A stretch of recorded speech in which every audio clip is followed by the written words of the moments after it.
spirituellement. Selon la somme spirituelle, 1 plus 1 plus 1 plus 1 est égal à 1. Maintenant, mathématiquement, 1 plus 1 plus 1 est égal à plus 1 est égal à 3. Mais nous sommes ici dans le cadre spirituel. Quelqu'un dira que s'il dit qu'il y a 3 personnes, ça veut dire que il y aura 3 personnes aussi en tant qu'être humain. C'est la même chose que Dieu a fait. Il a permis que l'homme qui est créé dans la création, le Père, tout ce qui est bien pour l'homme qu'il allait créer au 6e jour, il fallait qu'il crée tout ce que l'homme aura besoin pour vivre, pour se réjouir. Il ne faudrait pas que l'homme puisse manquer quoi que ce soit. Je mets en parenthèse ça pour dire la bonne manière d'être un beau père, un très beau père, comme nous sommes dans l'occasion. Un beau père assure sa progéniture, il assure ses descendants. En quoi faisant? En disposant tout ce que le descendant aura besoin. À notre temps, à notre époque, en Afrique, souvent peut-être la culture européenne a fait que les choses ont changé un peu. Sinon, dans l'idée, il était difficile à un Africain. Il était vraiment difficile à un Africain d'assurer sa progéniture. Parce qu'il vivait le jour au jour. Il vivait le jour au jour. Donc pour cela, il ne peut même pas laisser l'héritage à ses descendants. Or, lorsque tu mets un enfant au monde, avant que tu ne mettes un enfant au monde, tu dois préparer tout déjà pour lui, pour ne pas qu'il y ait à manquer quoi que ce soit. Et ça, nos mamans et nos pères, dès bas âge, en tant que bébé, ils ont bien reçu cela. Parce qu'avant que le bébé ne vienne, que la mère est enceinte, qu'elle est presque à terme, avant qu'elle soit à terme, ils ont déjà préparé, acheté tous les berceaux, tout ce qu'il faut à ce soir pour recueillir et pour accueillir l'enfant. Ça, c'est une bonne manière pour montrer que les parents sont responsables de leur enfant.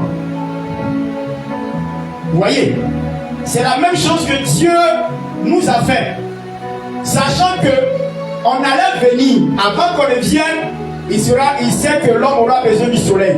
Il sait que l'homme aura besoin des étoiles. Il sait que l'homme aura besoin de la lune. Il sait que l'homme aura besoin de l'eau. L'homme aura besoin, je peux dire, des animaux. Il aura besoin des arbres fruitiers. Tout ce qui peut permettre à l'épanouissement de l'homme, Dieu a mis à la disposition avant de créer l'homme le 6e jour.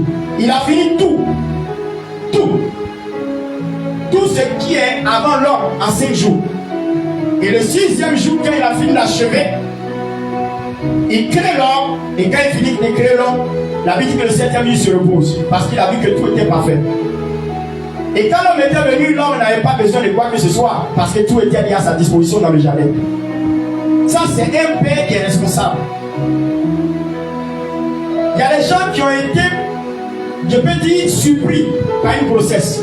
Surpris par l'enfant qui est venu dans leur foyer. En principe, ça ne doit pas être ici. On prépare les choses avant que l'enfant ne vienne. Avant qu'il y ait grossesse, tu as bien tout ordonné. Et ça, j'ai aimé beaucoup. Il y a ma femme qui est là. Sa cousine n'a jamais manqué. Ses parents n'ont jamais manqué de faire ça. Quand l'enfant devait naître, sa cousine devait naître avec les autres enfants, la mère s'est préparée déjà. Elle s'est préparée, elle a positionné tout avant que les enfants ne viennent. Vous voyez, ça c'est extraordinaire. Quand l'enfant est né, l'enfant n'a pas eu de soucis. En temps normal, quand tu nais et que tes parents sont responsables et qu'ils font tout pour avoir les moyens nécessaires, ils peuvent même te préparer une maison pour ne pas avoir un problème d'aller chez un tuteur ou quoi. Vous savez, souvent la mentalité africaine a fait que par moment donné, ils veulent que leurs enfants retracent leur même passage. C'est-à-dire qu'ils ont eu un passage dans leur vie qui a été imposé parce que c'est pas parce qu'ils voulaient ça, ça lui est arrivé. pour ça, l'enfant va vouloir, le père va vouloir dire à l'enfant, pour l'éduquer, il faut passer là où je suis passé. Les temps ne sont pas pareils. Les époques ne sont pas pareilles. Avant, il n'y avait pas de portable. Avant, il y avait les difficultés d'avoir la lumière. Ce n'est pas tout le monde qui avait la possibilité d'être aisé d'avoir la lumière chez soi. C'était un peu difficile autant. Vous voyez? Donc, le père n'a pas eu l'occasion de ça. Et l'enfant naît, il veut qu'il retrace ces mêmes traces. Il dit à l'enfant, va aller étudier en bas du lampadaire, sur la route. Parce que lui, il a fait ça. Non. Il y a des choses que Dieu même va imposer à nos enfants pour les éduquer. Ce n'est pas nous, on doit les imposer ça. On doit leur donner la possibilité d'être plus à l'aise. Eux-mêmes vont vivre leur épreuve eux-mêmes, selon que Dieu aura disposé. Ça, c'est la bonne manière. Dis amen moi. Dis à quelqu'un, c'est la très bonne manière. Mais vous remarquez que ce n'est pas le cas. Hein? Ce n'est pas le cas. C'est même pas le cas. C'est pourquoi aujourd'hui nous sommes tous en difficulté. Parce que rien n'a été fait. Pourquoi?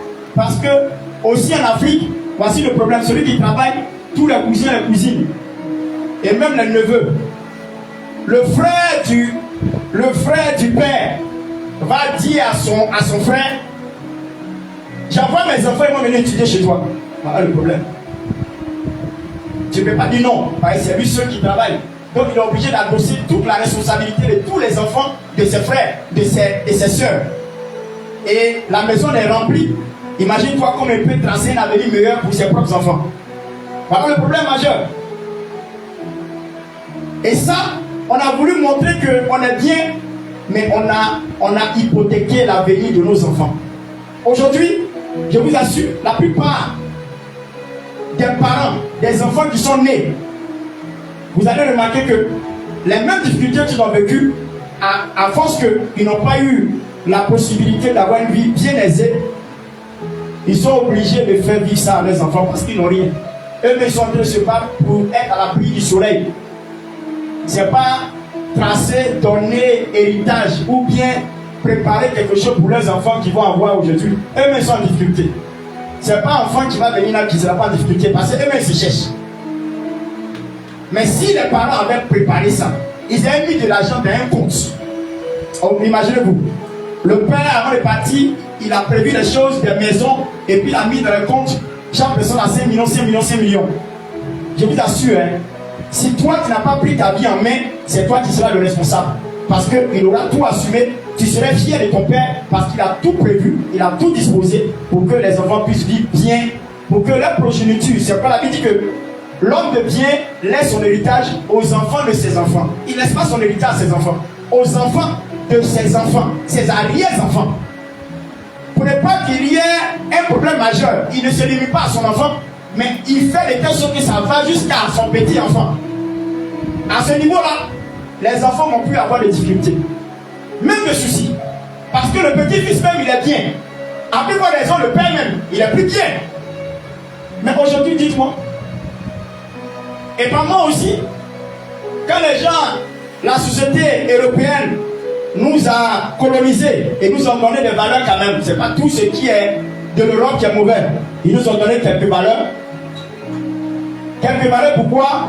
Il y a une société, il y a, je peux dire, je peux pas dire société, il y a un département concernant le ministère de la famille, qui ont pu s'instituer ce qu'on appelle IBF. Hein? Tu dis? Planning familial, IBF.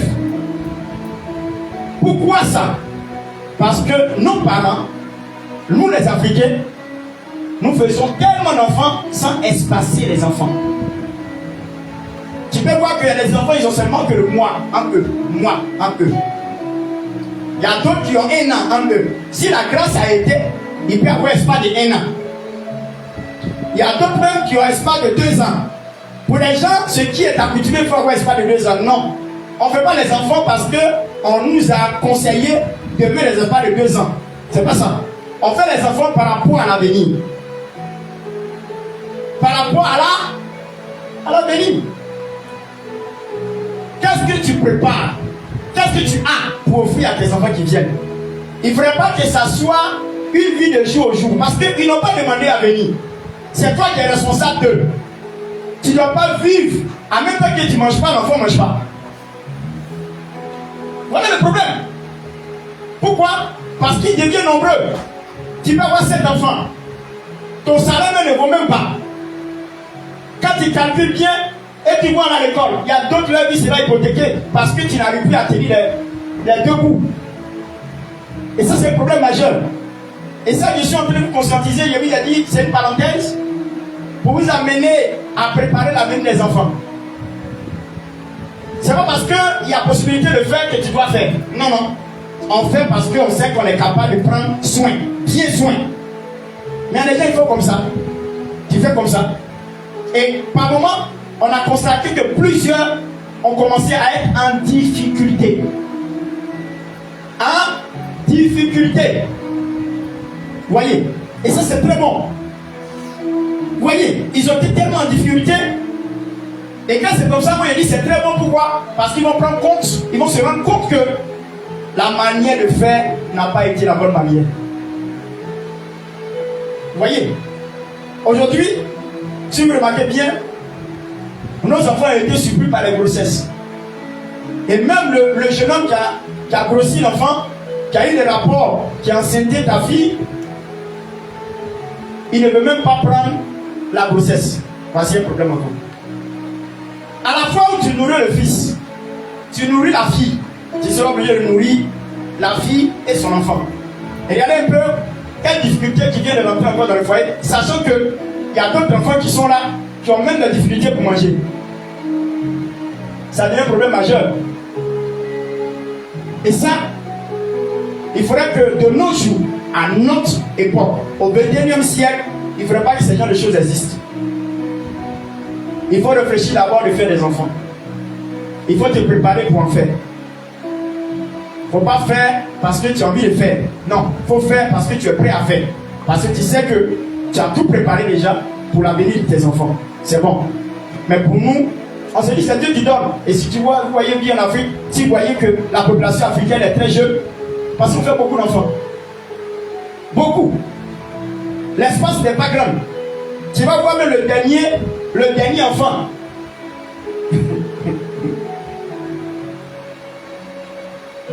Souvent, mais ça fait rire quand même. Hein. Le dernier enfant là même là. C'est maintenant même, c'est-à-dire le père et la mère, ils ont au moins, je peux dire, 70 ans. Et puis le dernier enfant là. C'est maintenant les bébés dans la main déjà. C'est bizarre quand même. Vous voyez? Si tu vois dans une famille, tu vois les parents sont les vieux, tu vois, il y a un dernier. Les parents même là, ils n'ont plus force. Il y a un dernier. Avant qu'ils ne vieillissent, ils ont fait ça. Avant même la retraite. Avant qu'il y ait la capacité à ne plus faire. La capacité de faire. Ils ont fait ça avant. Donc l'enfant, les parents vieillissent, ils ont mis 60, ils ont mis 80. C'est maintenant l'enfant peut-être à 10 ans. Vous voyez un peu? Ça devient problématique. Parce que quand tu vieillis, que tu as la retraite, l'argent n'est plus comme avant. C'est ce que tu as dans ton compte de pension, c'est ce que tu prends pour vivre. Et souvent, les parents n'ont pas eu l'occasion même de construire une maison. Ils sont plus en location. Imaginez-vous un enfant de 10 ans, ses parents ont 80 ans. Imaginez-vous, hein. C'est maintenant qu'il va commencer à grandir et ils sont en location. Il faut comment? Même au village, n'a pas pu construire. C'est un enfant qui, son avenir est hypothéqué. C'est difficile pour lui. Vous voyez? C'est pour ça qu'il est bien de caser les enfants. Il y a des parents, moi je connais les parents, tous les enfants sont en Europe, ils les ont tous casés bien. Je connais un monsieur qui est au quartier là-bas, tu le vois, il est en train de vendre de l'eau avec du du riz, de l'eau. Tu as pensé que c'est un misérable. Hein? Non. Il vend du riz, c'est-à-dire il est en train de se chauffer un peu parce qu'il n'aime pas rester sans rien faire. Tous ses enfants sont heureux. Ils ont acheté une maison pour lui, il est à l'aise, il ne paye rien. Il est à l'aise. Parce qu'ils sont au moins 5 à 7 personnes qui sont en Europe, qui sont bien posées. Parce qu'il a tout fait pour les caser. Mais lui, il a quoi à faire? Il ne va pas aller à la zone pour aller sur les cartons. Parce que quand tu as arrêté ta vie, c'est là que tu vas à la zone. Je vous le dis honnêtement, c'est pas difficile qu'on est à la zone. Si un bon travail là, que tu as eu, c'est pas la zone qui a bâti. Payé par quinzaine, 100 000, 150 000. Les gens prennent 100 000 pour faire marcher de peut-être 2 semaines. Vous voyez tout ça? Il faudrait que vous réfléchissiez là-dessus. Hein. Voilà. Que Dieu bénisse. C'est pas mon message, hein, mais je voulais vous conscientiser, comme c'est la fin des pères, pour voir la responsabilité des pères et des mères vis-à-vis de leurs enfants. Et ça, c'est très important. Sachez éduquer bien vos enfants pour ne pas qu'ils deviennent un problème pour vous demain. Voilà. Il faut bien les éduquer, il faut les amener en leur communiquant des valeurs. Pour ne pas que leur vie soit façon. Non. C'est-à-dire la manière que tu vas faire là, l'enfant doit comprendre. Et vivre sa vie bien. Tu n'as même pas encore du travail, mais tu as bien des enfants. Tu n'as même pas encore du travail, mais tu as bien des enfants. Il y a un problème. Or, tu as la charge des parents. Ça, c'est un problème majeur. Et surtout que le père de l'enfant ne veut pas de l'enfant. Il n'a pas reconnu. Ça devient un problème majeur. Faisons tout pour être honnête. Faisons tout pour apporter le soutien à nos enfants pour leur communiquer des vraies valeurs. Ça, c'est très important. Voilà. Sachez aussi que il y a un temps pour rester à la maison et puis un temps pour ne pas rester à la maison. Les jeunes là, les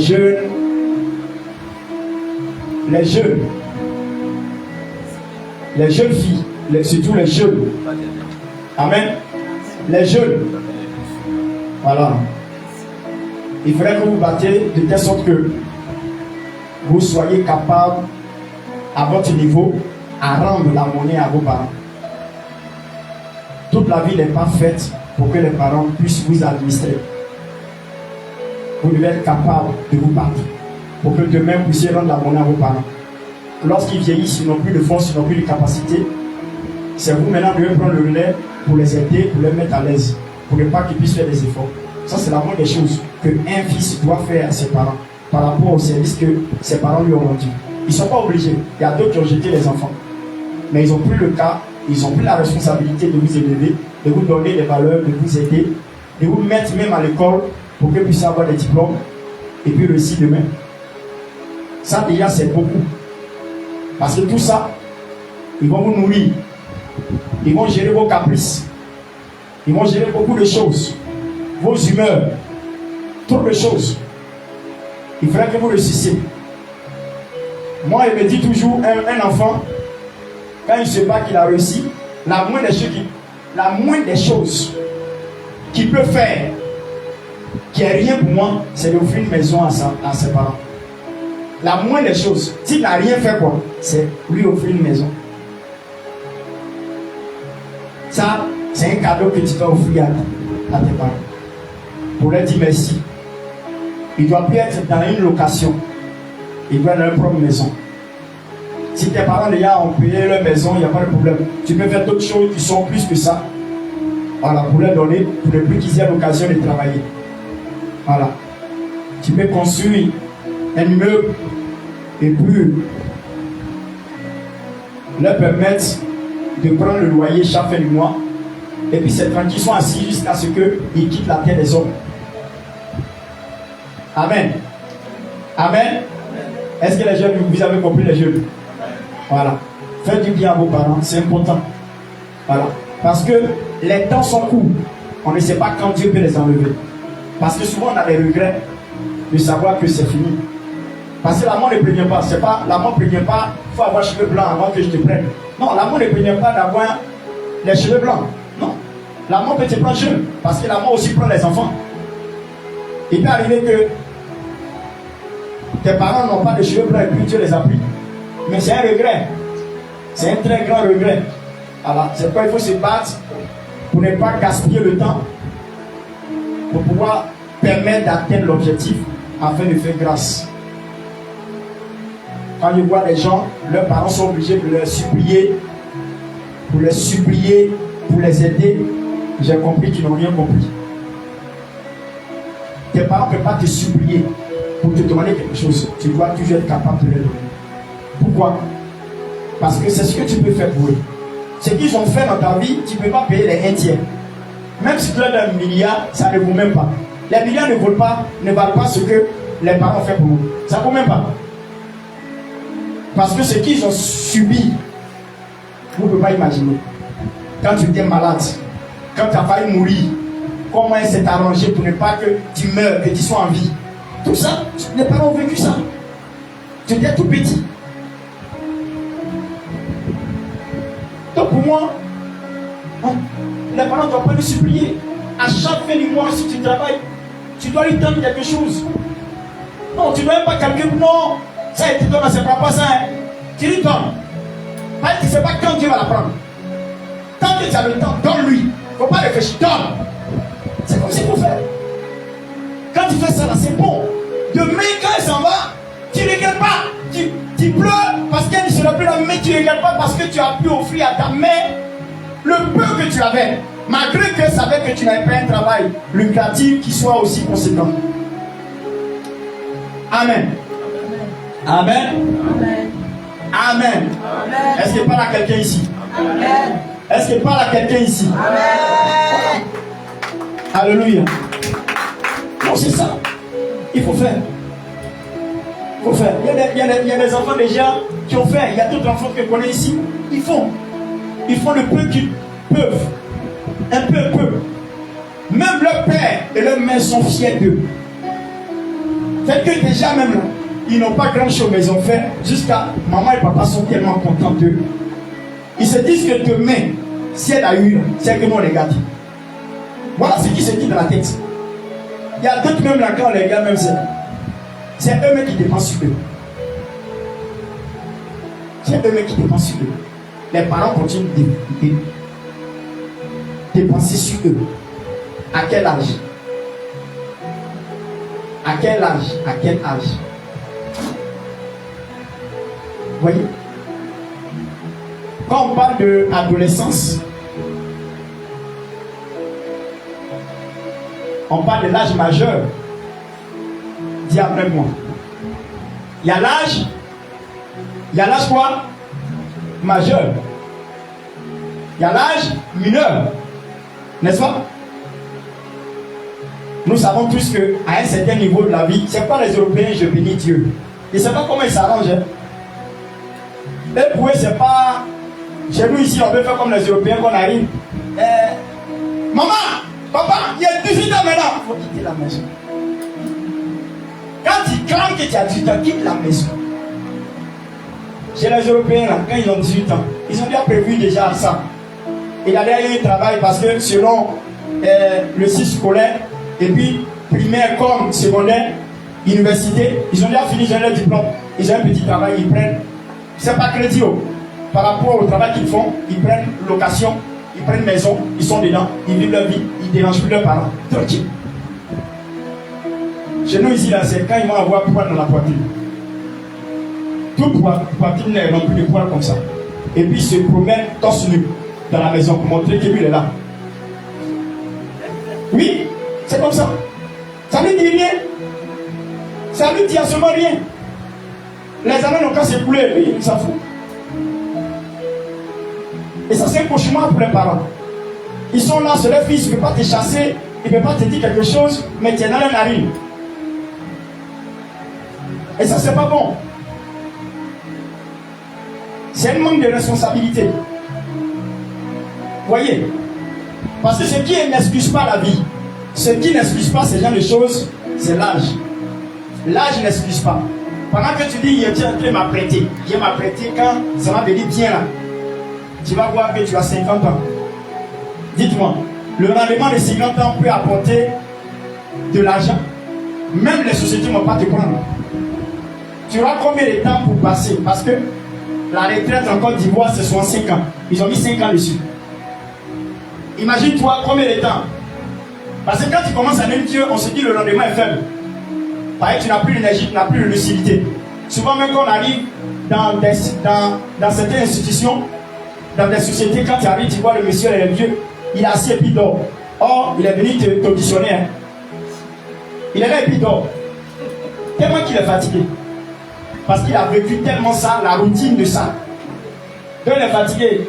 Il a peut-être, on dit peut-être à 5 ans de retraite. C'est-à-dire en 5 ans, il va partir en retraite. Il est fatigué déjà. Avant de 5 ans même là, si on peut lui donner, il sera content. Mais pourquoi il ne peut pas décider de partir? Parce qu'il n'a pas encore réalisé ce qu'il devait réaliser. Maintenant, il demande, c'est 5 ans là qu'il peut réaliser tout ce que tu n'as pas pu réaliser. Oui. Il y a des papas irresponsables qui ont plus de temps de mettre dans la boisson. Ils ont mis dans la sexualité les femmes. Ils ont vécu leur vie au dehors. Ils ont eu au moins des enfants de pères différents. Tu peux avoir 14 enfants. Lui, il a 14 enfants. Il y a 5 chez lui et puis le reste est au dehors. Pourquoi? Parce que plus tu engendres des relations, plus tu es en besoin d'argent. Tu dois gérer tout ça. Chaque enfant, la mère va demander. Oh, tu es payé peut-être à 200 000. Il y a moins de choses. 200 000. Et ça aussi, il y a des gens qui sont conscients. Hein. Ils ne sont même pas venus prêcher ça. Hein. Mais ils sont en train de prêcher ça. Alléluia. Alléluia. Quand même, il va toucher ce que je suis venu dire. Amen. Est-ce que ça fait du bien à quelqu'un? Est-ce que ça fait du bien à quelqu'un? Alléluia. Alléluia. Hein, c'est bon? C'est bon? Le message du jour. Partez-vous. Les parents, partez-vous. Partez-vous. Faites tout ce que vous pouvez faire. Les hommes aussi, partez-vous. Faites tout ce que vous pouvez faire. Actuellement là, voici la sage qui est là. Elle a pris de l'âge. Quand tu prends de l'âge qu'on avance, Dieu nous donne la longévité. Mais sache qu'un jour tu vas partir. Ça c'est clair. Le corps n'est plus comme avant. Elle le sait. Son corps n'est plus comme avant. Avant il y a des choses qu'elle pouvait faire, mais elle ne peut plus faire. Ça montre qu'elle est en train de perdre de l'énergie. Pourquoi? Parce que le temps, quand ça passe, le corps subit le temps. Elle sait. Maintenant, elle a des enfants. Si les enfants ne peuvent pas faire ça maintenant, c'est quand ils vont faire. C'est quand ils vont faire. C'est ça. Du jour au lendemain peut tomber. Souvent même les parents là même, un jour, un enfant constate que sa maman a piqué crise. Ou bien son papa a piqué crise. Ils sont paniqués. C'est un signal pour dire que ça peut arriver. C'est pas parce qu'on est dans le Seigneur qu'on ne va pas mourir. On est dans le Seigneur, on va mourir un jour. On ne sait pas c'est quand. Donc ça veut dire que quand tu vois ça, il faut déjà te battre. Chaque fait du moi-même, on n'a pas besoin de parler. Non. Pour toi là, si tu travailles là, chaque fin du mois, on n'a pas besoin de te demander. Dis à quelqu'un, on n'a pas besoin de te demander. On n'a pas besoin de leur demander. On n'a pas besoin. Chaque fin du mois, tu as prévu quelque chose pour donner chaque fin du mois. Un plan pour faire foi, un plan pour donner à quelqu'un. Ce n'est pas ton problème. Pour toi, il faut lui donner. C'est tout. Parce que demain, Dieu peut te l'arracher sans que tu le saches. Ça peut te surprendre. Amen. On ne sait pas où. Si elle gaspille, elle fait quoi? Ce n'est pas ton problème. Ton problème, c'est que chaque fin du mois, tu as mis dans ton budget de donner. C'est tout. Quand c'est comme ça, c'est tranquille. Mais quand tu vois, ta maman va t'appeler, te supplier. Vraiment, comme ça, sachant que tu n'as pas encore fait dans le mois. Même si tu lui as donné, qu'elle demande encore, il peut arriver que l'enfant puisse ne pas avoir l'argent. Ça peut arriver. Mais chaque fois, lorsque tu vas avoir net, elle n'a pas besoin de revenir. Tu te rappelles qu'elle t'avait demandé, même si on lui a donné le côté, toi tu fais ta part, tu lui donnes. C'est comme ça qu'il faut faire. Parce que demain, Dieu peut arracher ta main, tes mains. Tu n'auras pas eu l'occasion de prendre soin d'elle. Ce que tu peux faire, tu le fais. Toute ta vie, c'est d'honorer tes parents. Amen. Est-ce que quelqu'un peut comprendre? Toute ta vie, c'est d'honorer tes parents. Toute ta vie, ce que tu auras fait, c'est d'honorer tes parents. Voici mes fils qui sont là.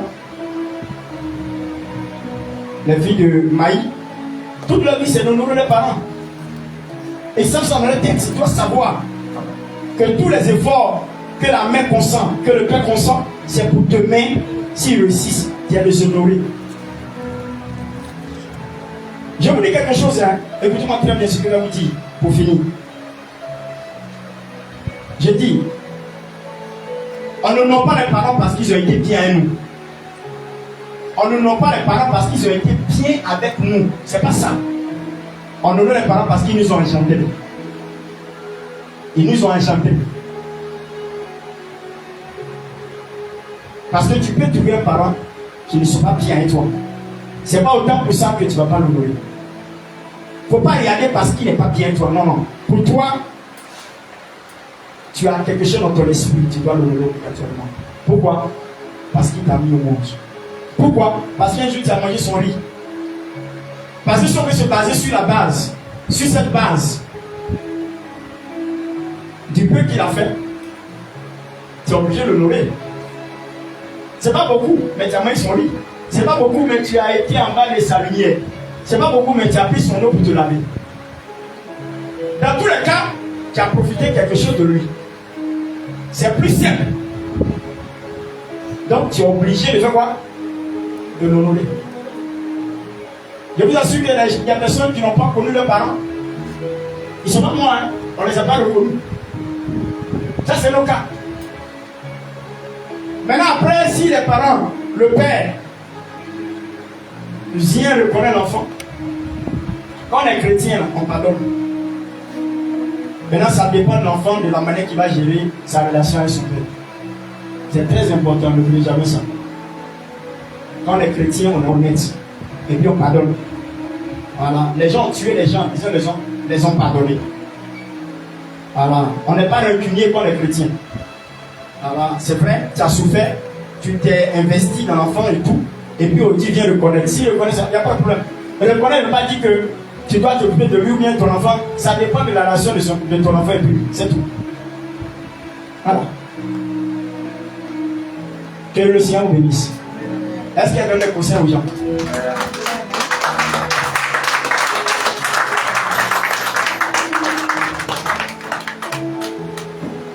Je vais finir en quelques minutes de ce que je veux parler.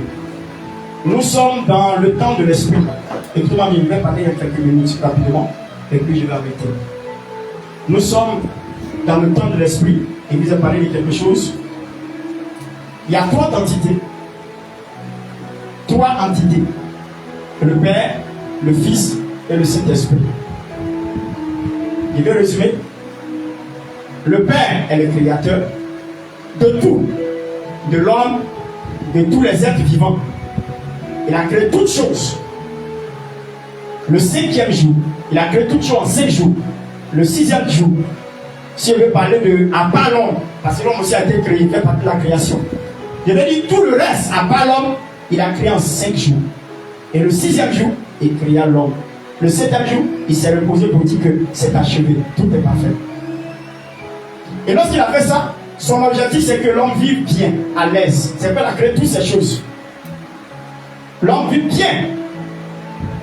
Et pendant que l'homme était en train de vivre, c'est quoi il a pris l'homme? Et la Bible dit que dans le livre de Genèse chapitre 2 verset 15, il dit, il prit l'homme, il le plaça dans le jardin pour le cultiver, pour le garder.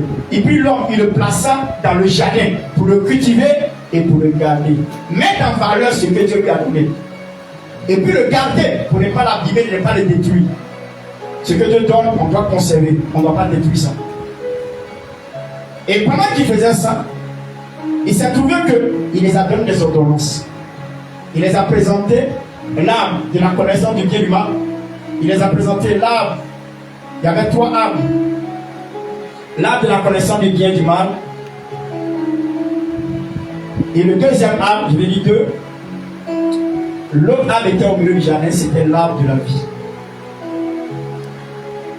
deux âmes étaient nommées.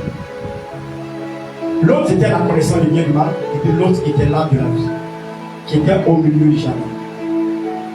Il dit, tu peux manger de tous ces fruits, mais celui-là ne touche pas. N'en mange même pas du tout. Et l'homme, par sa désobéissance, par la séduction du serpent, qu'on appelle Satan aujourd'hui, qu'on appelle le Léviathan, le dragon, l'as brillant, dans le temps, il était une étoile brillante, l'as brillant, va tromper la vigilance de la femme. Et la femme, je ne vais pas rentrer dans les détails, la femme va prendre la pomme, elle va trouver que c'était agréable à ses yeux, et tout à manger. Elle n'a pas goûté, mais elle sait que c'est agréable, c'est tout. Elle regarde déjà, on appelle ça la convoitise. La convoitise, la manière de regarder quelque chose qui est apprécié et puis avoir envie de ça. C'est ça qu'on appelle la convoitise. Et elle va prendre, elle va manger. Et elle appelle son mari. Son mari vient, elle lui propose aussi. La femme a la capacité de séduire. Et je sais que par sa manière de parler à son mari a accepté. Son mari sait que c'est à lui que Dieu a donné ordonnance de ne pas manger. Il pouvait dire non, tu as mal fait. Dieu m'a dit de ne pas manger. Amen. Mais elle, l'homme a suivi sur sa femme. Pourquoi? Parce que c'est qu'il y a une bonne manière d'amener ton mari à accepter quelque chose. Vous voyez, souvent dans nos foyers, j'ai toujours vu ça dans nos foyers, dans des foyers. Moi, je suis avec mon grand frère. J'ai vécu avec mon grand frère à la maison. Sa femme est là. Moi, je suis là. Si tu as un problème avec sa femme, si tu as un problème avec la femme de ton frère, et que la femme est rentrée dans la chambre et puis elle a causé avec ton frère, c'est défaite. Tu as défaite. Elle a toutes les manières pour l'amener pour qu'il soit de partir avec elle. Ou bien, donc je me dis que c'est comme ça que Ève a blagué Adam. Sa manière qu'elle a parlé de ça, Adam est tombé KO. Il a mangé aussi. Et quand ils ont mangé, ils venaient de détruire ce qu'on appelle la vie éternelle. Voilà le péché qui amène une personne à perdre la vie éternelle. Parce que pendant qu'ils étaient au jardin, ils avaient la vie éternelle. Ils vont vivre jusqu'à, ils ne vont jamais mourir. La mort ne serait jamais dans le jardin. Mais le fait qu'ils ont mangé, ils ont transgressé, ils venaient de déclarer la mort. La mort spirituelle, ça veut dire qu'ils peuvent mourir maintenant. Donc Dieu les chasse du jardin et Dieu cherche une solution. Je l'ai dit la fois passée, il cherche une solution. Et la solution c'est de quoi? De régler le péché. En réglant le péché, on est passé par Noé, Dieu a vu que les gens étaient mauvais, il a pris le déluge, il a détruit la terre. Beaucoup sont morts sauf Noé et puis sa famille. Il a vu que malgré tout ça, l'homme, son cœur n'est pas bon. Donc il a décidé de ne plus détruire la terre avec l'eau. C'est pourquoi il a présenté l'alliance qu'on appelle arc-en-ciel. Pour dire, il jure de ne plus jamais détruire la terre avec l'eau. Depuis ce jour, Dieu n'a jamais fait ça, il n'a plus jamais fait ça. Et les temps ont suivi, Dieu a établi les lois par Moïse. Il y a eu des temps qui sont écoulés. Il a établi les lois par Moïse. En établissant les lois par Moïse, par les commandements, l'homme va faire tous ses efforts, mais il était difficile parce que la loi condamne. La loi est difficile. La loi est difficile à répondre. Pourquoi? Il a établi 10 commandements sur la tablette. Moïse est parti à la montagne, il est venu avec une tablette qui a été écrite des toits de l'Éternel. 10 commandements, 10. Je vous ai dit ici que selon la loi, 10 commandements là, 10 moins 1 est égal à 0. Spirituellement, 10 moins 1 est égal à 0. Spirituellement, 10 moins 1 est égal à 0. Or, mathématiquement, 10 moins 1 est égal à 9. C'est pas ça? C'est ça, non? Pour Dieu, si tu en fais une loi, une seule, c'est que c'est fini.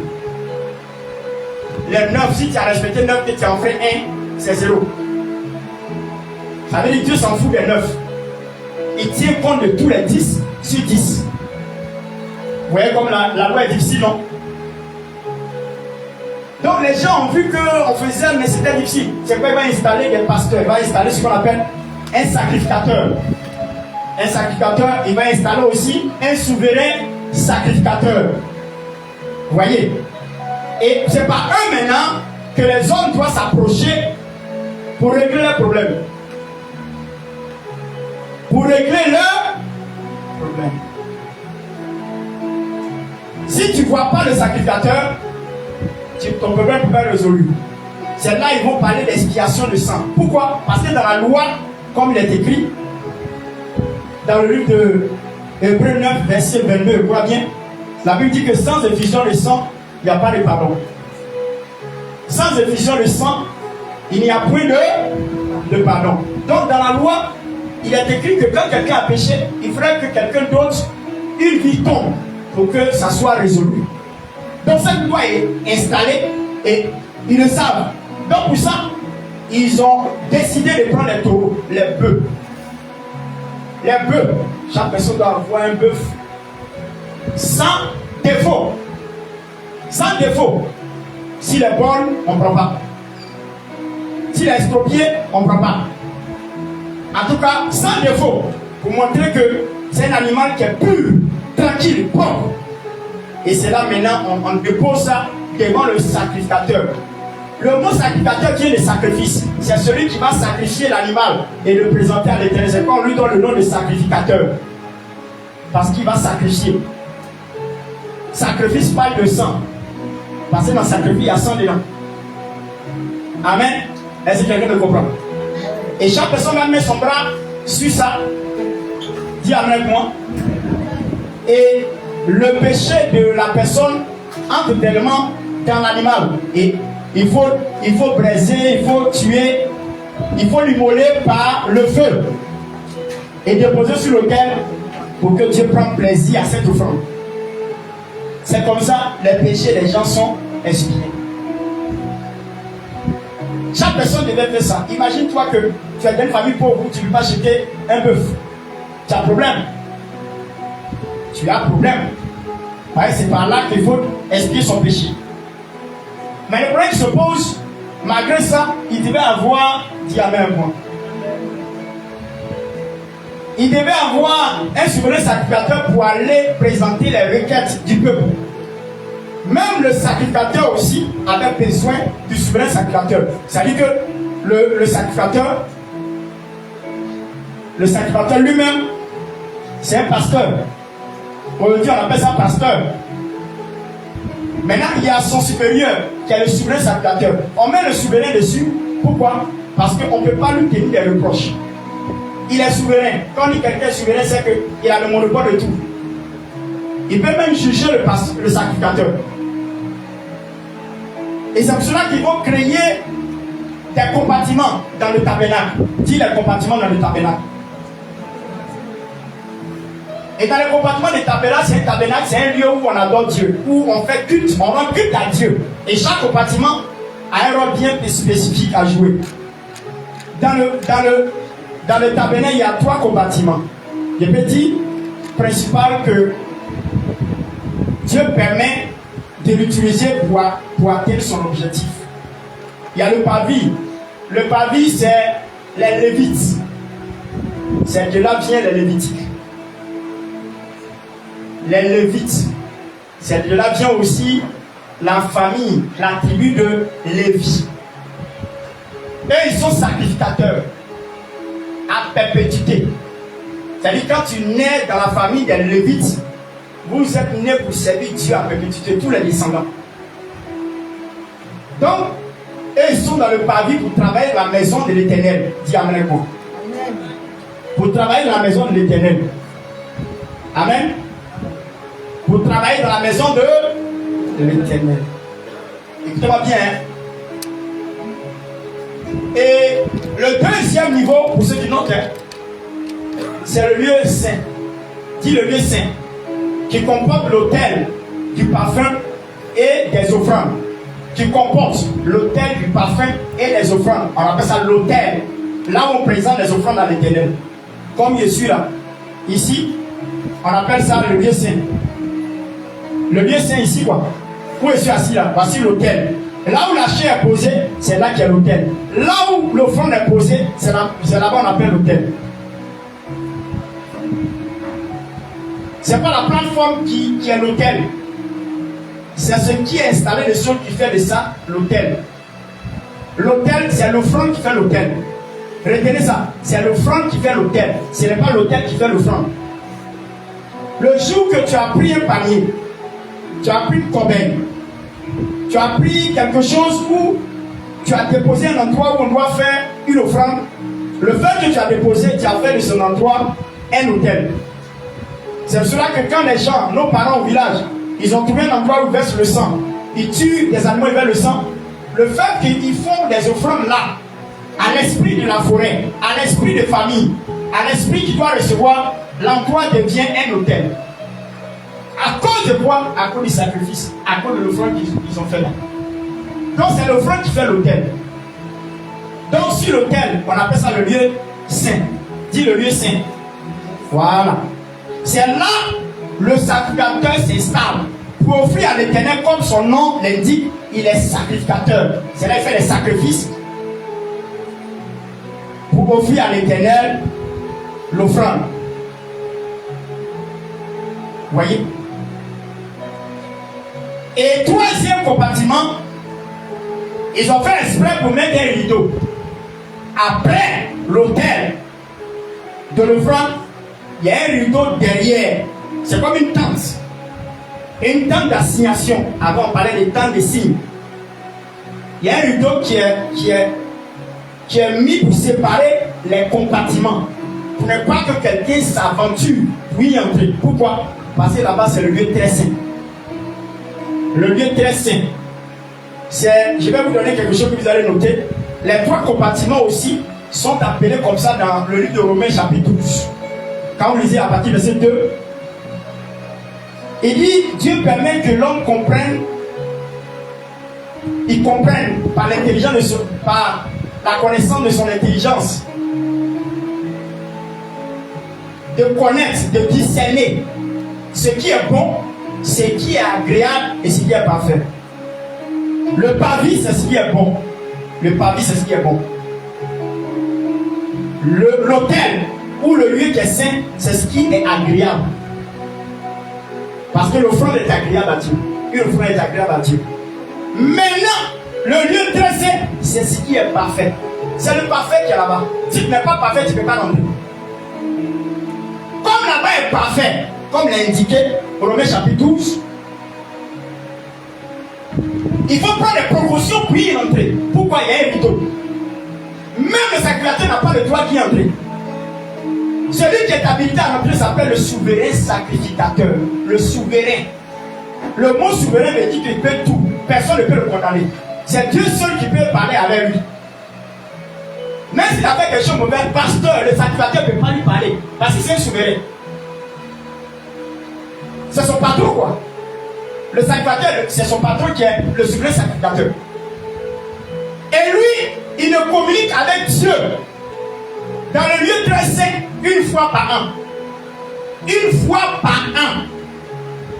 C'est-à-dire dans 12 mois, il a une seule fois qu'il rentre là-bas. Pour plus de précaution, parce que là-bas est parfait, il n'y a pas d'ambiguïté.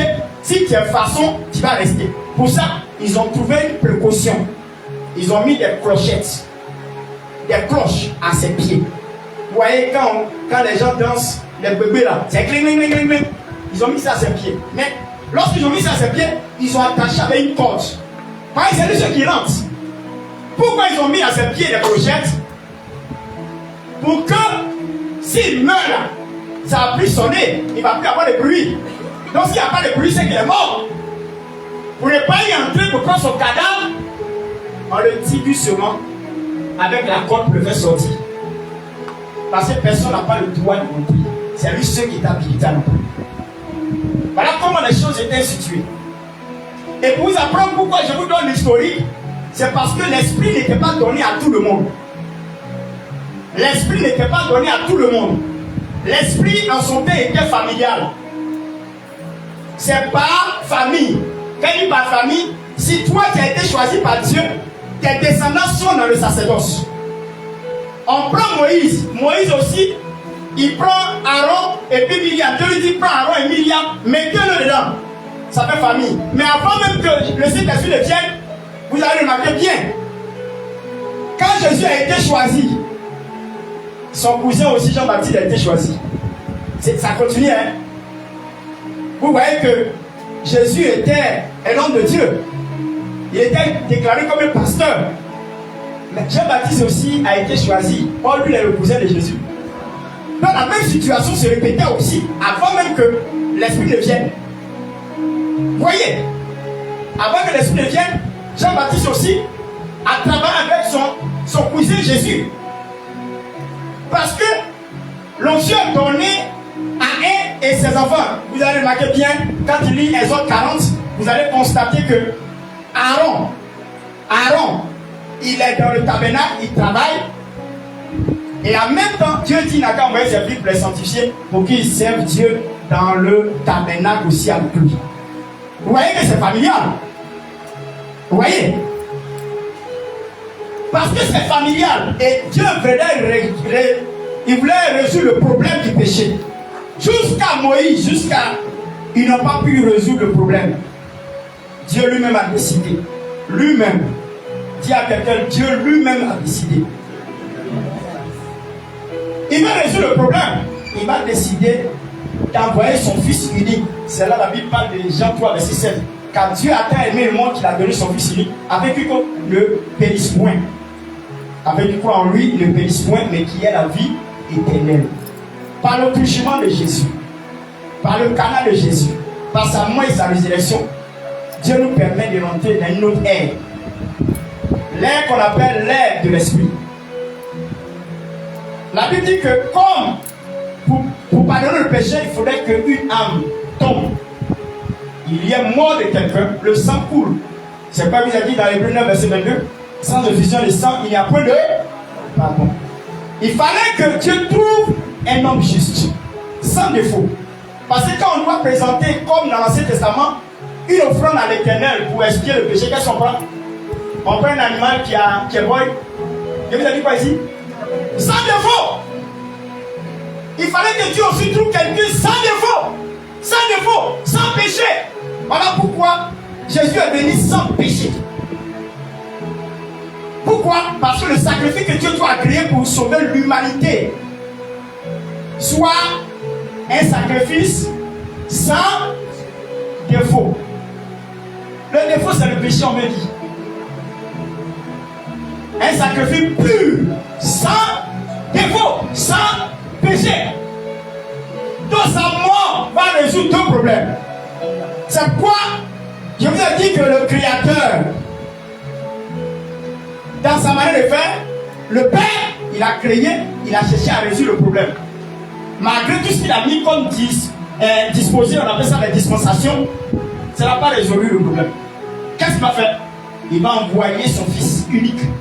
Le mot unique doit prendre une coloration pour que les gens sachent. Quand il dit unique là, c'est pour dire qu'il n'en a plus. C'est le seul. Ça veut dire que ça fait très mal. Quand ton seul fils, on doit le mener à la mort, tu n'en auras plus, pareil, tu ne peux plus faire. Et comprends un peu la douleur. Donc Dieu était dans la douleur en donnant son fils unique, parce qu'il n'en aura plus. Voilà le sens du sacrifice de Dieu. Il donne son fils unique.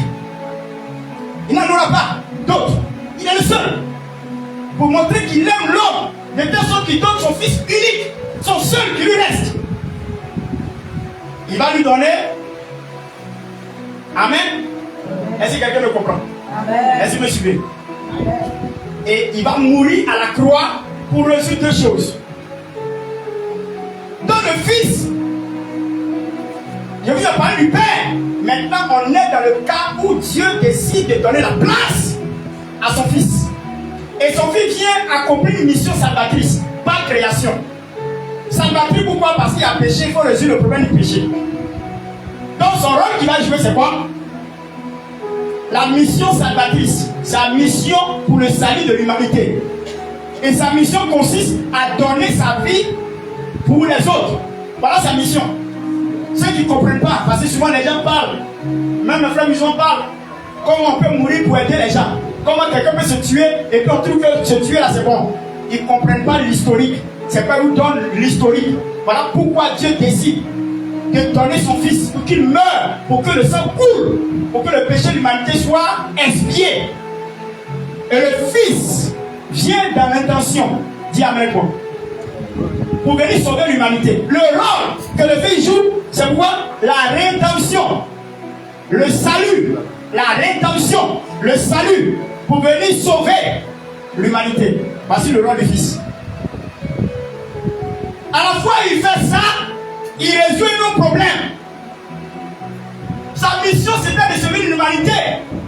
Mais pendant qu'il sauve l'humanité, il y a un rôle qu'il joue. Ça fait toute mission en même temps. Il règle deux choses à la fois. Une seule mission, mais en deux choses que ça résout. D'abord, il résout le problème du péché. Et deuxièmement, il donne l'occasion à chaque être humain d'avoir la possibilité de rentrer dans le lieu très saint. Pendant qu'il meurt, le deuxième se résout en même temps. On n'avait pas accès au lieu très saint. Pourquoi? Parce que c'était destiné au souverain sacrificateur. On n'avait pas accès au lieu très saint. Alléluia. Est-ce que M. Dibé peut venir? Il y a les fiches, je vais montrer. J'ai besoin, M. Dibé. Est-ce que M. Dibé est là?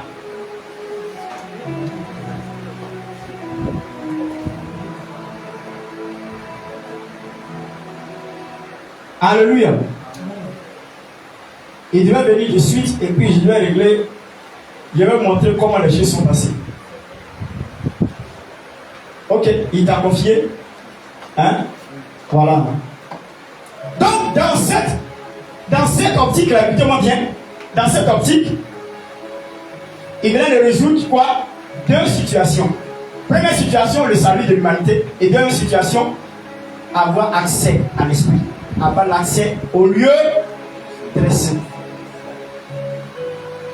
C'est pas la vie qu'il a fait de nous un royaume de sacrificateurs. Nous sommes devenus un peuple acquis et puis un sacerdoce royal. À cause de Jésus, hein, il a fait de nous quoi? Un royaume de sacrificateurs. Nous sommes devenus un peuple acquis. On est devenu un sacerdoce royal. Quand on dit sacerdoce royal, c'est des serviteurs du roi.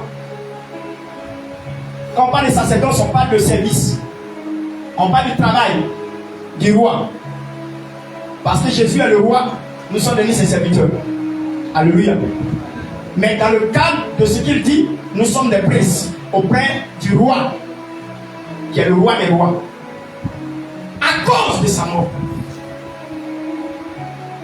À cause de sa mort. Donc pour vous dire, pour imaginer ça, tout de suite ils vont venir faire. Je vais venir présenter quelque chose. Pour imaginer. Il y a deux relations dans cette histoire où il parle de deux relations. Dis à quelqu'un, il y a deux relations. On avait deux relations. Selon mes recherches, il y a eu deux relations qui ont existé. Deux. La première relation, j'appelais ça la relation horizontale. Dis horizontale. Est-ce qu'on peut venir présenter bien? La relation horizontale. Regardez bien. Il faut filmer. Soulève un peu. La relation horizontale, c'est relation RH. Ça fait relation horizontale. Et la relation horizontale, comme je vous ai expliqué, l'homme vers le sacrificateur. L'homme va vers le sacrificateur. L'homme va vers le sacrificateur. Et le sacrificateur va vers le souverain sacrificateur. Et le souverain sacrificateur va vers Dieu maintenant. Vous voyez que c'est une relation qui est horizontale. On ne va même pas regarder au ciel. On regarde la terre seulement. Parce qu'on a affaire aux hommes. On est obligé de croiser les hommes pour résoudre nos problèmes. Et ça, c'est difficile. On n'a même pas accès à Dieu. On ne voit même pas le visage de Dieu. On ne peut pas toucher Dieu. On ne peut rien faire avec Dieu. C'était grave. Et Dieu a vu que c'est trop compliqué. Comment il a des enfants, il ne peut pas avoir assez à lui. Il trouve ça un peu trop compliqué. C'est trop grave. Comment ton papa, tu dois vivre avec lui? Il est quelque part et puis tu ne peux même pas le voir. On te fait commission pour venir te donner. Ton papa. Ça veut dire qu'il n'y a même pas d'intimité entre ton papa et toi. C'est ce que ça veut dire. C'est pas ça? Donc on est éloigné. Dieu était éloigné de nous. Dieu était éloigné de nous. Regardez quelle distance. L'homme jusqu'à Dieu. Regarde tous ces éléments. Il y a besoin au moins de... Comptez. 1, 2, 3, 4, 5. 4 personnes. Donne les chiffres là. Dis-moi, viens, tu vas présenter. Mets-toi comme ça. Mets-toi ici. Il faut présenter à l'enseignement de Dieu. On n'a pas vu. Voilà ça. Voilà. Allons-y. 4 personnes. C'est quoi les personnes? Hein? 4 personnes. Venez vite. 4 personnes. Allez-y. Voici monsieur homme. C'est la relation horizontale on est en train de faire. Voici l'homme.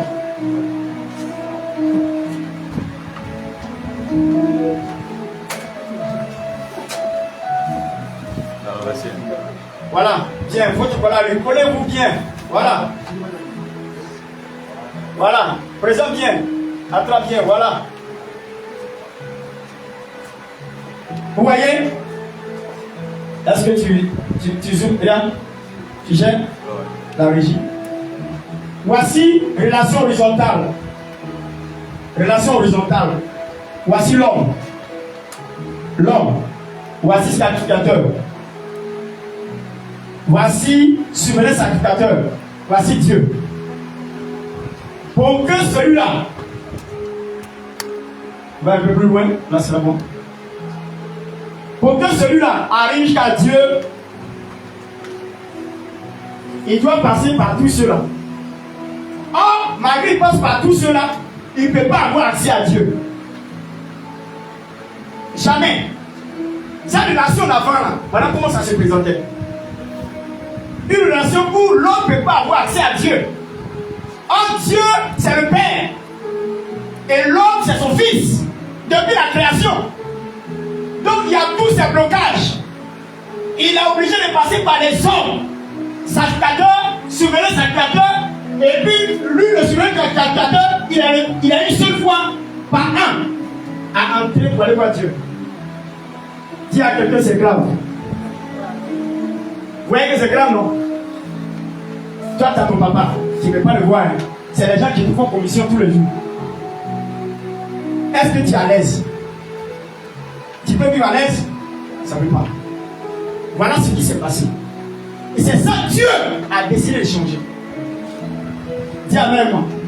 Dieu a décidé de changer cette relation qui est horizontale. Horizontale, pourquoi? Parce que c'est comme ça. C'est comme ça. Sur la terre. C'est sur la terre. Ça, c'est la première barre. Dis, c'est la première barre. Ce qui va se passer, la deuxième relation va créer ce qu'on appelle la croix. Crucifix. Le crucifix là, c'est là que c'est venu. C'est pas au hasard, ils ont mis crucifix en mettant une barre comme ça et puis une barre au milieu.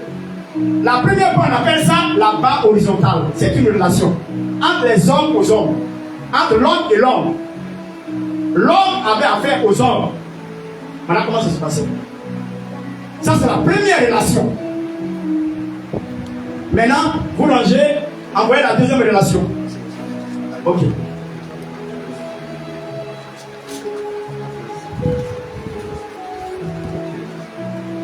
La deuxième relation. Vous ne voyez pas que les gens ont diminué. C'est plus beaucoup, hein? On est arrivé à combien maintenant? Premier, c'est combien? Hein? C'était 4, en dehors de celle qui était ici. Maintenant, voici la relation verticale. Verticale, c'est quoi? C'est là-haut vers le bas. C'est pas ça? Là-haut vers le bas. Ok. La relation verticale, voyez ça? LV est égal à H à D. L'homme a maintenant accès à Dieu. Pourquoi? Parce qu'il y a eu la mort. Quand Jésus est mort, prenez Matthieu chapitre 24, verset 51. Matthieu 24, 51, on va lire d'abord et on va comprendre quelque chose. Vous allez voir que c'est là est née la dernière relation. Cette dernière relation-là va naître. Pendant que Jésus était sur la terre, l'homme même n'avait pas accès à Dieu. Parce que Jésus était déjà sur la terre. Donc il voulait montrer le chemin qu'il faut emprunter. Voilà. Donc, RV est égal à H à D. H qui est quoi? Or à Dieu. D, Dieu. Or et Dieu. L'homme a accès à Dieu. L'homme a accès à Dieu. Est-ce qu'on peut lire pour moi? Matthieu 24, verset 51.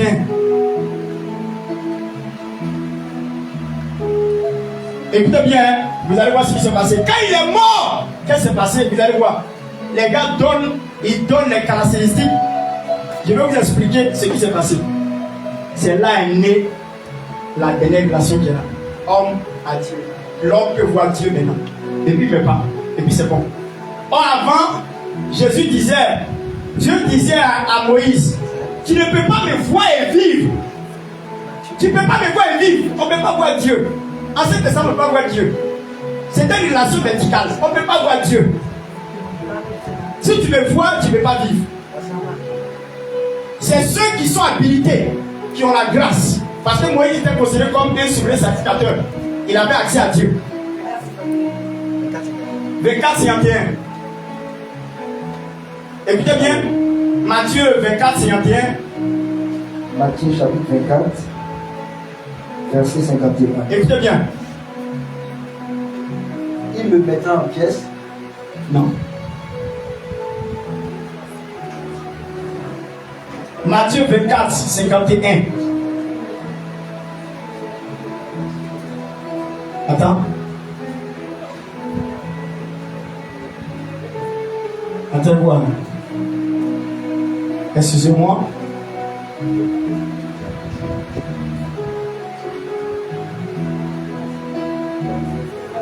Matthieu 27, 51, pardonnez.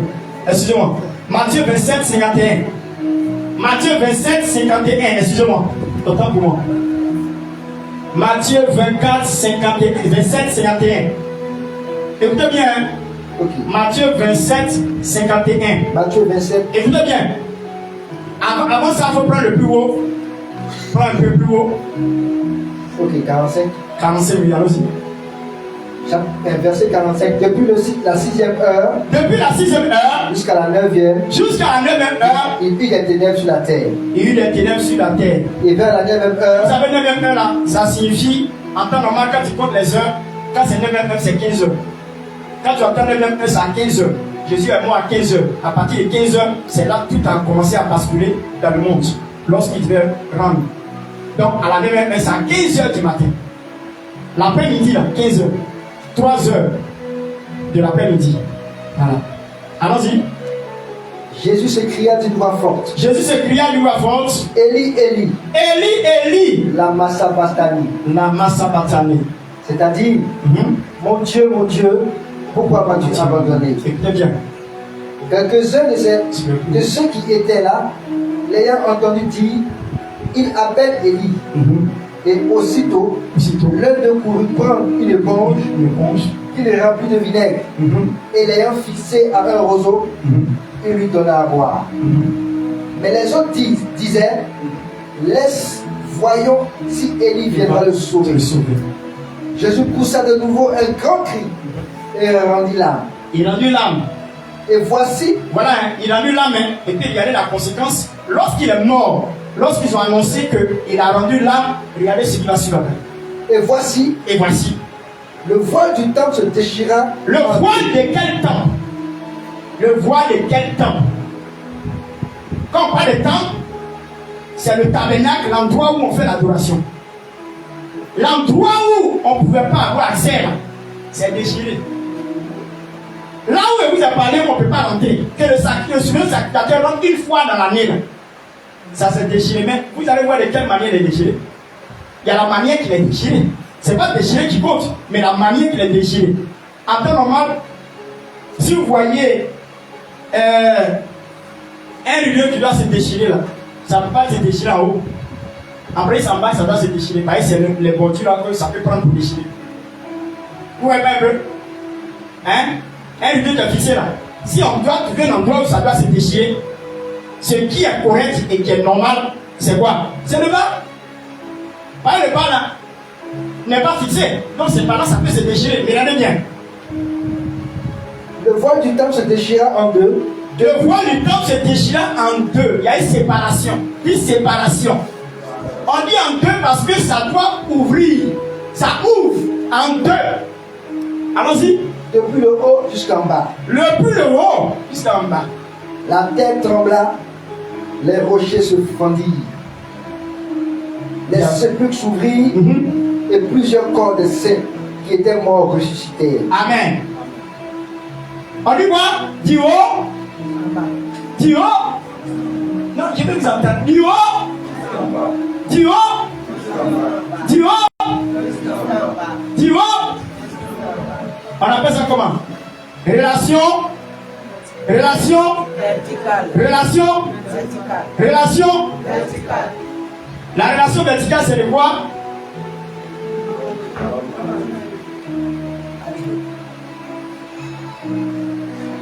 Je dis ça d'abord pour vous montrer quelque chose. De l'homme à Dieu. En temps normal, viens comme ça. Viens comme ça, viens comme ça. Mets-toi à sa place, mets-toi à sa place. Nous, on ne pouvait pas avoir une relation avec Dieu. Par rapport au rideau, là, c'est toi vous donner ce qu'il faut, là. C'est ça. De Dieu. De Dieu. Alors. De Dieu. Alors. De Dieu. Alors. Pourquoi? Selon moi, pourquoi? Dis-moi, tu vas aller où? C'est du beau jusqu'en bas. Est-ce qu'on peut acclamer le Seigneur? Est-ce qu'on peut acclamer le Seigneur? Maintenant, la première relation et puis la deuxième relation, ça fait quoi? Ça fait le croisement, non? Hein? Il y a ici, et puis il y a. Donc ça fait quoi? La croix. Ça fait la croix. C'est la croix qui nous a sauvés. C'est qu'on ne peut pas annuler la croix. On ne peut jamais annuler la croix. Si on annule la croix, il n'y a plus de salut. Pourquoi nous les choses sur croix là? Pourquoi on parle de la croix? C'est le symbole de l'église. C'est parce que c'est ça qui nous a sauvés. La première relation et la deuxième relation a fait le salut.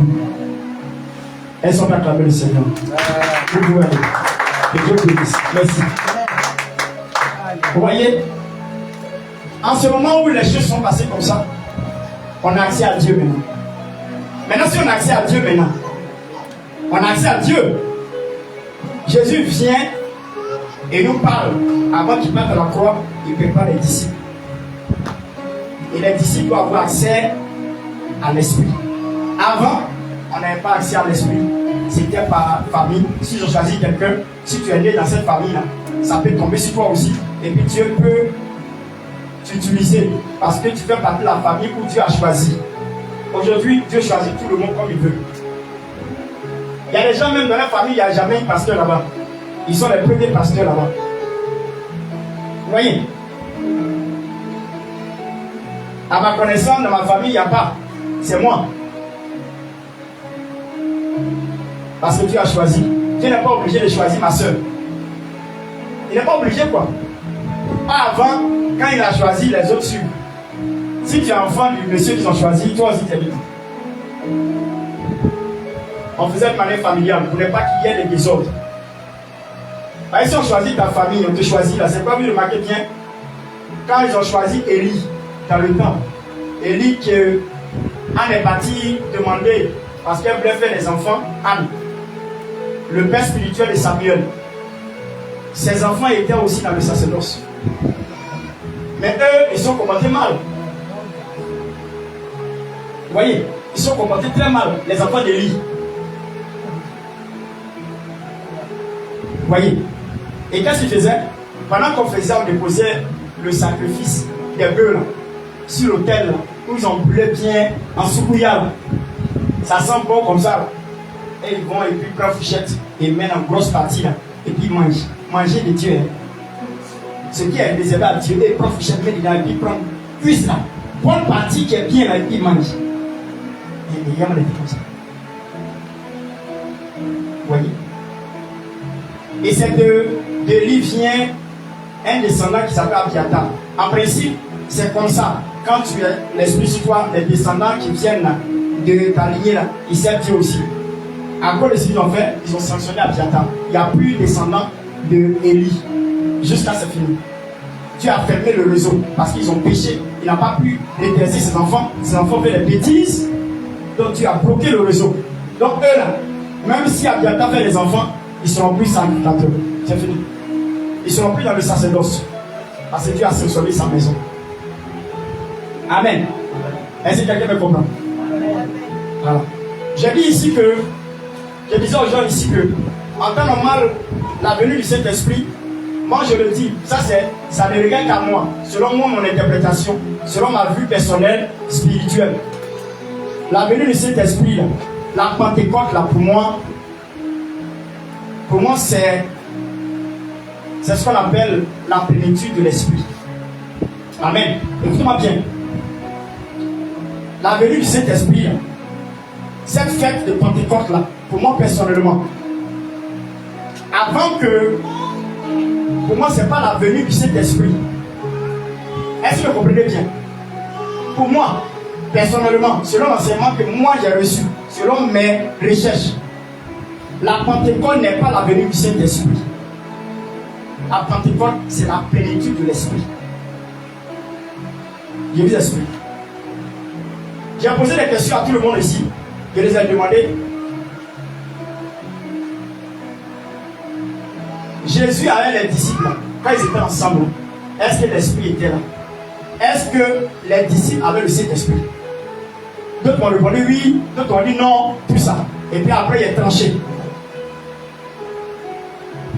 Les disciples chassaient les démons. Ils guérissaient les malades. Même les 70, dans Luc 10, verset 17, sont venus avec plein de joie. Même les démons nous sont soumis en ton nom. C'est pas ce qu'ils ont dit? Donc ils faisaient des guérisons. Mais c'est pas comment ils font les guérisons là. Or, Matthieu 10 me dit que Jésus les a donné pouvoir et autorité. Il n'a pas besoin de mettre esprit sur eux. Il leur donne pouvoir et autorité. Par exemple, son nom suffit pour chasser les démons, pour guérir les malades. Ils n'avaient pas l'esprit. C'est pour cela qu'un jour, les disciples ont posé la question, les pharisiens ont demandé à Jésus, pourquoi tes disciples ne jeûnent pas? Il dit non, mais quand l'épouse est là, quand l'époux est là, l'épouse ne peut pas jeûner. Une manière pour leur dire, il est présent avec eux. Il y a des choses qu'il ne peut pas faire parce qu'il est là. Ils vont invoquer quel Dieu pendant qu'il est là. Ils vont invoquer quel Saint-Esprit parce qu'il est là. Le Fils est venu accomplir la rédemption, mais par sa présence, le Saint-Esprit ne peut pas venir. C'est qu'elle a dit qu'il est avantageux pour moi que je m'en aille. Si je ne fais pas, ce que le Père après ne peut pas descendre. Donc ça veut dire que pendant qu'il était là, le Saint-Esprit ne peut pas venir. Il ne peut pas venir. La preuve en est que dans le livre de Jean, chapitre 20, le verset 20, on va lire. Jean 20, 20. Rapidement.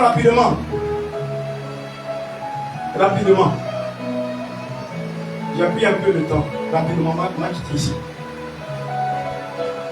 Parce que je vais vous expliquer bien. Pour une fois pour toutes. Parce que le dernier vendredi, le dernier dimanche qui vient, on va vivre les choses de l'esprit. Il y a un verset dessus. Pour recevoir le Saint-Esprit, il y a une préparation. On va vous enseigner les choses, même les dons spirituels, on va vous enseigner. Dimanche prochain, on parlera des dons spirituels. Et le dernier dimanche, on va vivre la Pentecôte, nous-mêmes personnellement. Amen. Voilà, il y a des gens qui vont recevoir les dons spirituels, il y a des gens que Dieu m'a investi, il y a des gens que Dieu m'a utilisé. Voilà. Parce que la Bible dit qu'aspirer les dons les meilleurs. Quand il lit 1 Corinthiens chapitre 13, on dit aspirer les dons les meilleurs. mais il précise celui de la prophétie. Et puis il explique pourquoi il dit celui de la prophétie. Parce que ça édifie l'église. Amen. Allons-y. Jean chapitre 20, verset 19. Le soir de ce jour, qui était le premier de la semaine, c'était le premier de la semaine, c'est un dimanche. Le premier de la semaine, chez eux, le premier jour de la semaine, c'est dimanche. Le samedi est le dernier jour de la semaine. Allons-y. Les portes du lieu où se trouvaient les disciples étant fermées à cause de la crainte qu'ils avaient des Juifs, Jésus se présenta au milieu d'eux. Et leur dit. Dans d'autres versions, on dit Jésus vint. C'est pas ça. On a lu ça la fois passée. On dit Jésus vint. Il se présenta au milieu d'eux. Ça veut dire qu'ils n'ont pas vu venir. Il les a surpris. Au fait, dans le langage du texte, on veut dire qu'il est apparu. Il se présenta. Ils n'ont pas vu venir, mais il s'est présenté à eux au milieu d'eux. On explique ça pour dire que toutes les portes étaient fermées. Il n'est pas passé par une porte. Il est apparu. Amen. Voilà. Allons-y. Il a dit. La paix soit avec vous.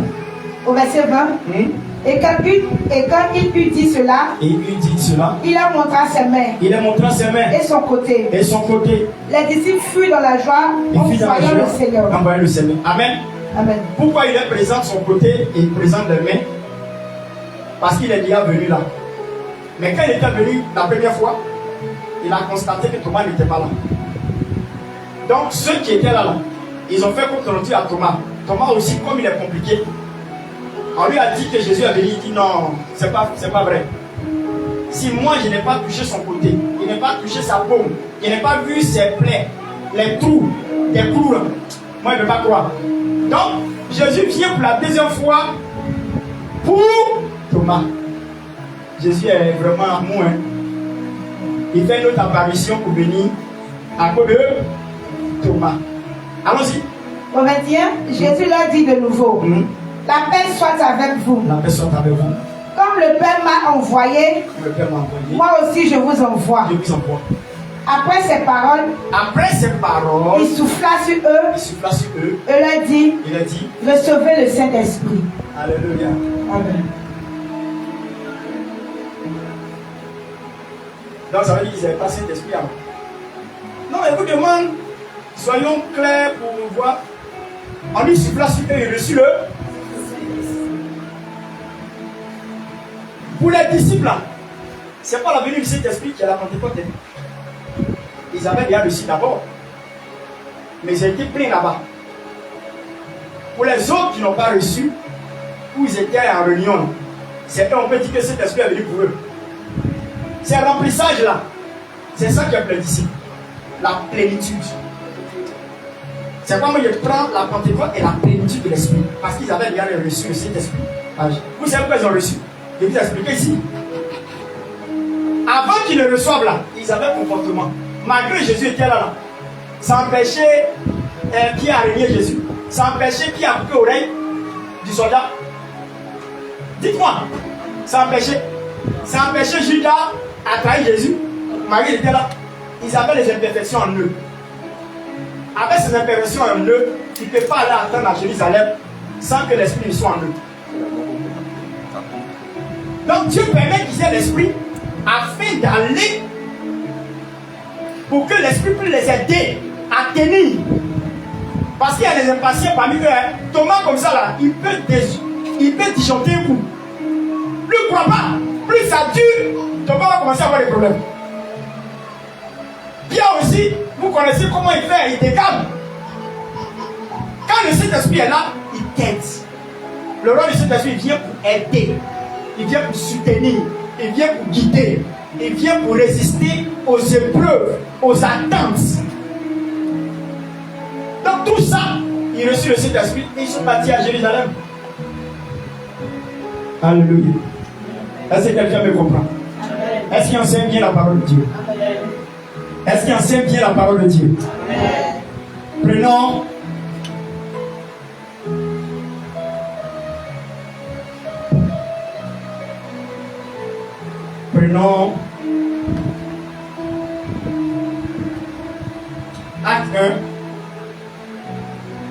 Acte 1, verset 8. Verset 8 à 9 et verset 8 à 10. Verset 8 à 10 et puis 14. Verset 8 à 10 et 14. Allons-y là. Acte chapitre 1, verset 8. Bien. Mais vous recevrez une puissance. Écoutez bien. Le Saint-Esprit survenant sur vous, et vous serez mes témoins à Jérusalem, dans toute la Judée, dans la Samarie et jusqu'aux extrémités de la terre. Après avoir dit cela, il fut enlevé pendant qu'il le regardait, et une nuée le déroba de leurs yeux. Au 14. Tous d'un commun accord persévéraient dans la prière. Tous ceux-là, ils sont partis à Jérusalem. Quand ils ont fini de voir Jésus, Jésus est monté. Quand il est monté, ils sont allés à Jérusalem, à l'endroit précis où il faut aller. Mais pendant qu'ils étaient en train d'attendre, regardez ce qu'ils faisaient. Ça veut dire qu'ils attendent le Saint-Esprit, mais comment ils sont comportés pour attendre le Saint-Esprit? Et ça, je vais parler. Il dit quoi? Au verset 14. Allons-y. Tous d'un commun accord. Tous d'un commun accord. Persévéraient dans la prière. Ils persévéraient quoi, non? Dans la prière. Dans la prière. Dans la pour recevoir le Saint-Esprit, il faut prier. Il faut persévérer dans la prière. Persévérer dans la prière, ça veut dire que prendre du temps dans la prière à l'attente du Saint-Esprit. Aujourd'hui, on va prier un peu. Soyez à la maison, priez, puis demandez à Dieu, je veux. Si tu as l'esprit, tu dis, je veux les dons de l'esprit. Parle à Dieu. Prends un moment de jeûne, parle. Je vous ai dit que la dernière semaine, dimanche, c'est prochain. C'est ça? Combien c'est prochain? C'est ce prochain. Il y a nos dimanches avant de trouver le dimanche quand on le parle. Ok. Il faut prendre du temps dans le jeûne et la prière. Ce qui est dit non. Du vendredi, samedi et puis dimanche. Tout le monde en jeûne. Dans la prière, tu te prépares à la maison, tu commences à prier cet esprit. J'ai besoin de toi, je veux une nouvelle relation avec toi, quelque chose. Si tu n'as pas le Seigneur, je veux que tu viennes. Amen. Allons-y. Il persévère dans la prière. Il persévère dans la prière avec les femmes. Avec les femmes. Et Marie. Mère de Jésus. Et avec les frères de Jésus. Avec les frères de Jésus. Amen. Amen. Et tous étaient en train de prier. En réalité, quand tu vas plus loin, ils étaient 120. 120. Ils étaient quelque part en train d'attendre dans la prière. Alléluia. Et le Saint-Esprit est descendu. Donc, c'est ce que vous demande. Le Saint-Esprit joue un rôle très important. Dis Amen avec moi. Dis à quelqu'un, le Saint-Esprit joue un rôle très important.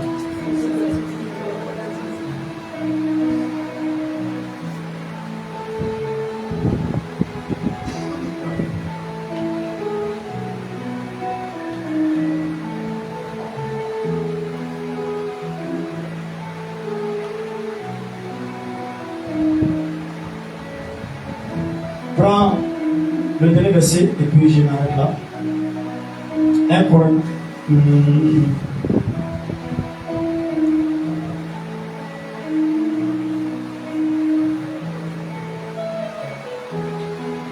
Acte 5, verset 1 à 4. Non, laisse Acte 5. Prends 1 Corinthiens 14, verset 1 à 15.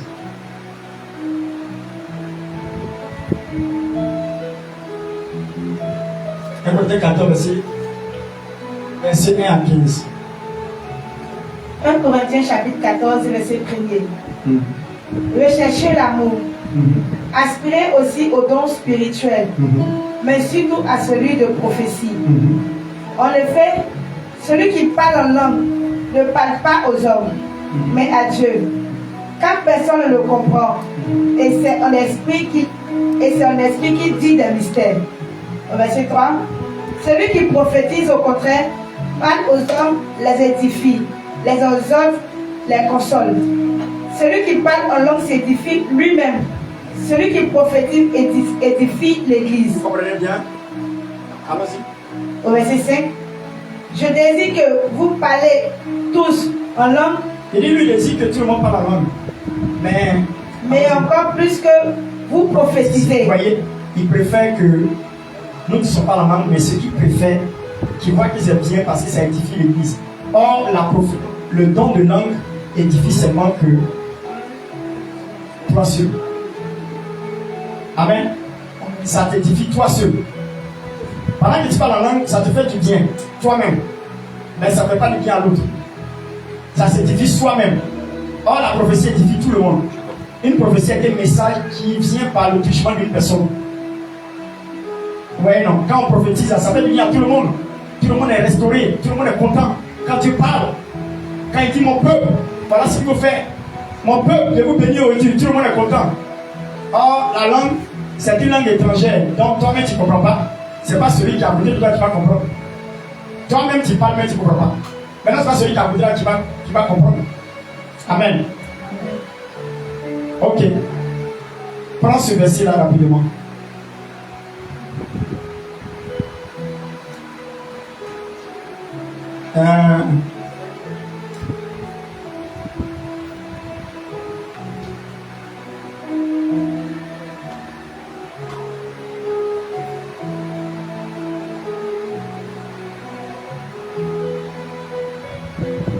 Jean 16, verset 18.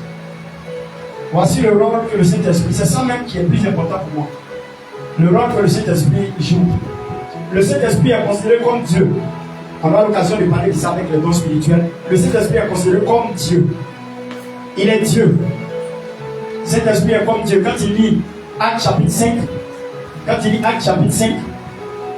à partir du verset, vous notez ça, après on verra tout ça. Actes chapitre 5, verset 1 à 4. Quand on parle de ça, on parle de Ananias et puis Saphira. Ils ont menti à Dieu. Ils ont menti au Saint-Esprit. Et qui a dit, ce n'est pas l'homme qui vient mentir, mais vous avez menti à Dieu. Saint-Esprit est représenté comme Dieu. Le fait de mentir au Saint-Esprit, c'est que tu es en train de mentir à Dieu. Donc ça veut dire qu'il prend la place de Dieu. Il avait son rôle à jouer. Le Saint-Esprit vient jouer un rôle pour l'achèvement du travail de Dieu.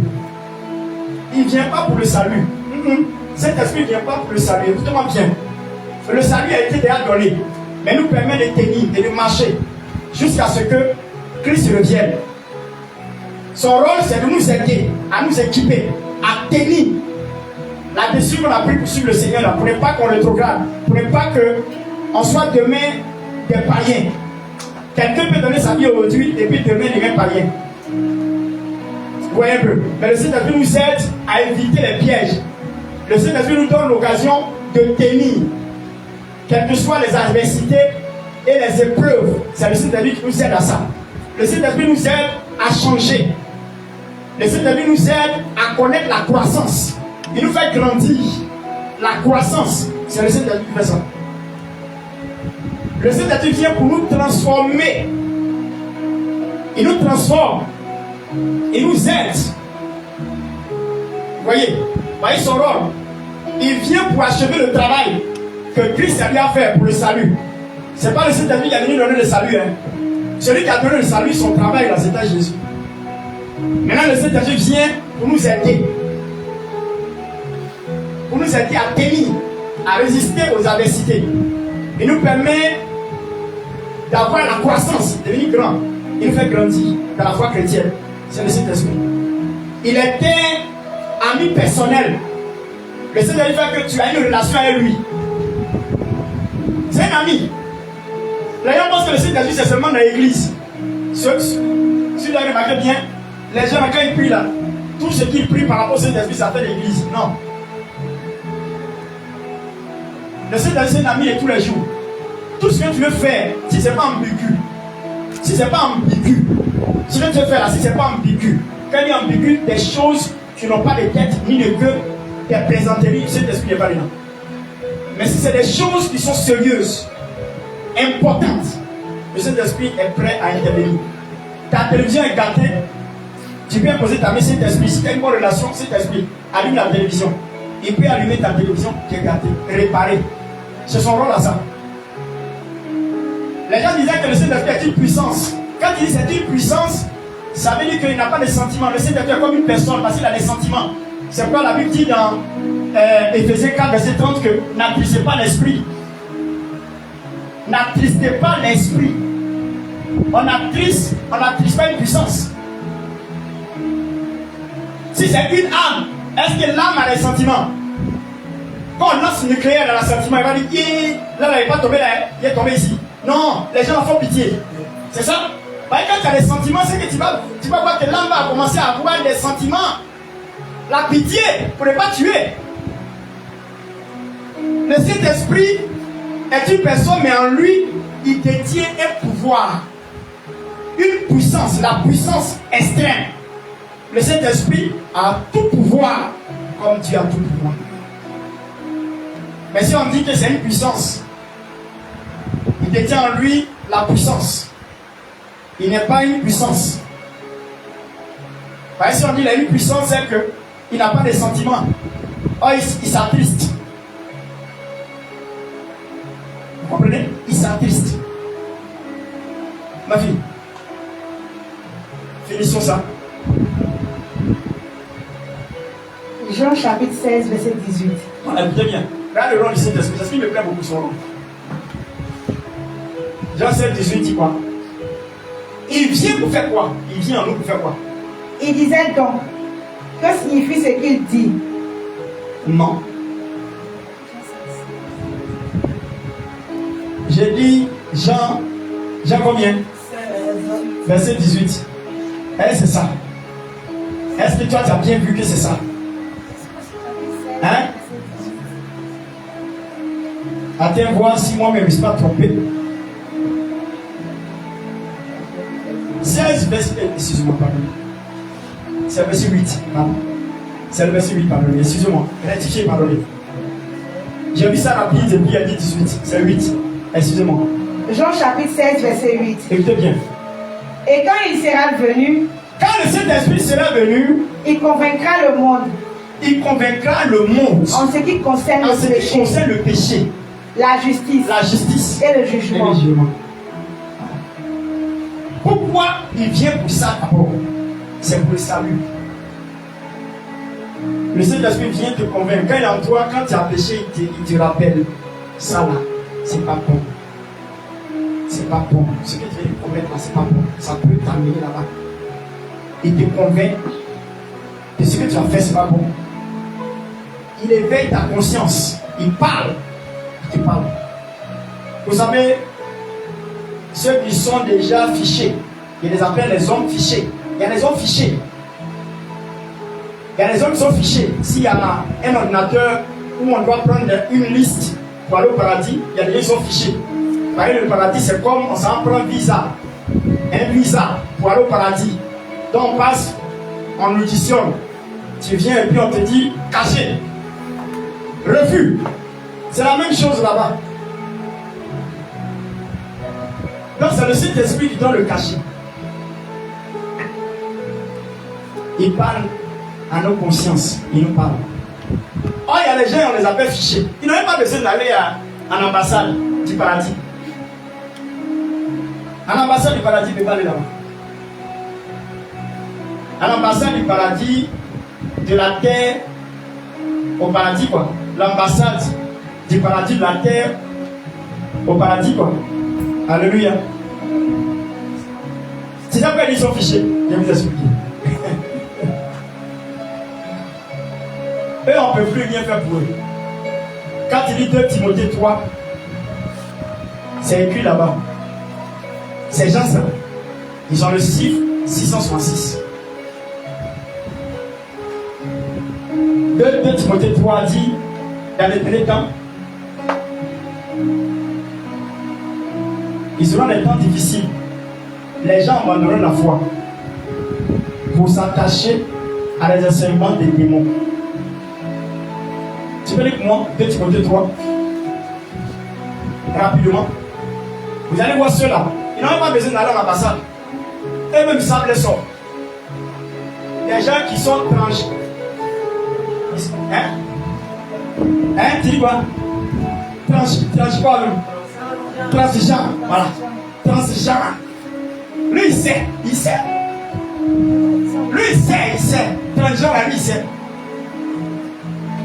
Homosexuel, lui il est. Transigeant là c'est différent. avec homosexuel, hein. C'est pas la même chose. Hein. Il y a des gens même qui sont venus,